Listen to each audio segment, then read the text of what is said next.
You know that beep. You hear it a dozen times a day, right? At the grocery store, the library, when you're boarding a flight. But have you ever really stopped to think about what's actually happening inside that little flash of red light? What's the tech that's powering our world one scan at a time? Well, today we're going to peek inside the brain behind the beep. This little guy is the GM67 Barcode reader module. It's the tiny but super powerful engine that makes all the magic happen. So in this explainer, we're going to decode the decoder itself. All right, so let's start with the basics. The GM67 isn't just some simple sensor.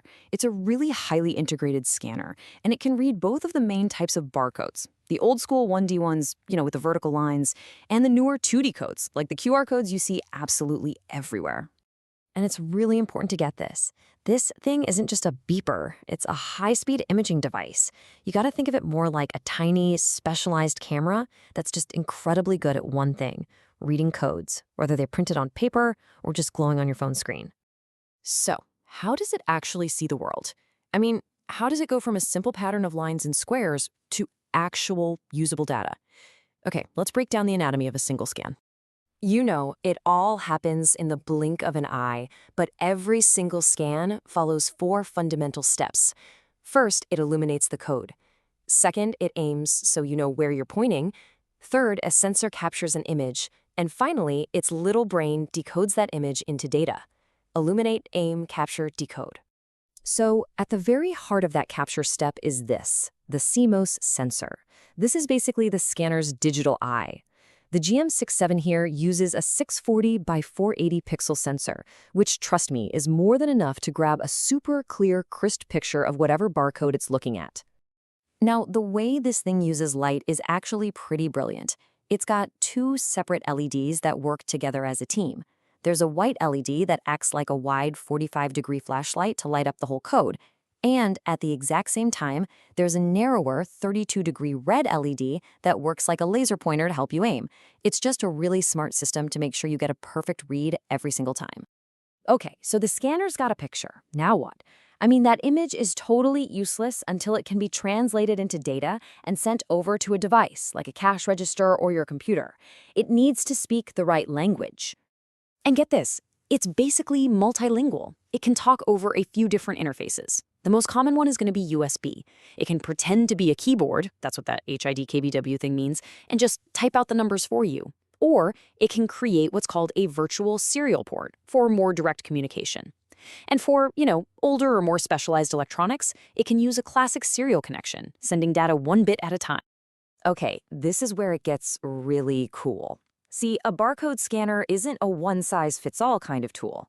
Depending on the job, it has to behave in completely different ways. So let's take a look at how you match the mode to the mission. So picture this. You're a cashier, the checkout line is getting long, and you're holding the scanner in your hand. You need total, precise control over every single scan. Which mode do you think you'd need? Well, you'd use manual mode, and you've got two options here. Button holding is exactly what it sounds like. The scanner is only on while you're holding the trigger down. Then there's button trigger, which is great for those trickier, hard-to-read barcodes. You press it once to start, and it just keeps on trying until it gets a successful read. The bottom line is, you're in complete control. Okay, but what about something like a self-service kiosk at the airport, or maybe an entry gate at a concert, right? There's nobody there to pull a trigger. So how does that work? Simple. That's called induction mode. The scanner's eye is basically always on, just watching, waiting for a change in the light.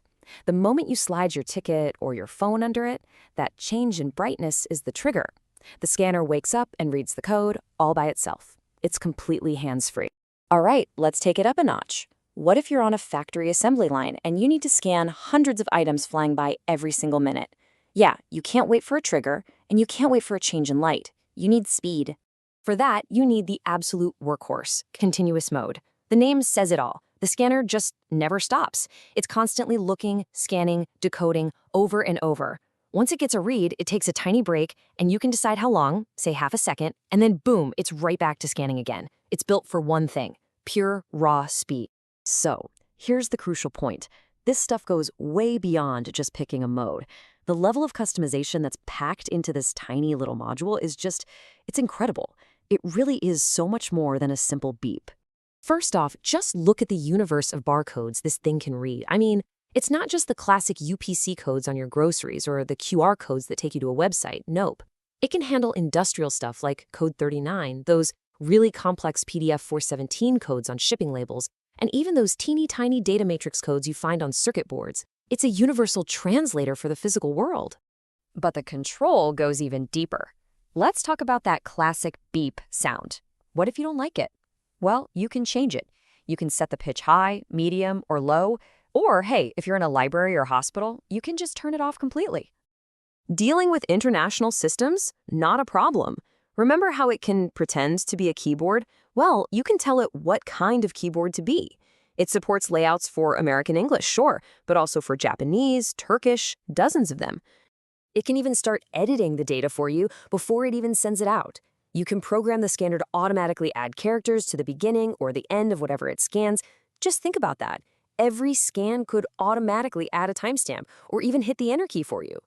But this might just be the most powerful feature of them all. You can literally tell the scanner to ignore parts of the barcode.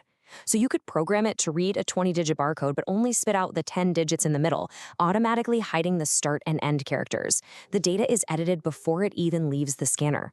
That's wild. And that really brings us to the big takeaway here, doesn't it?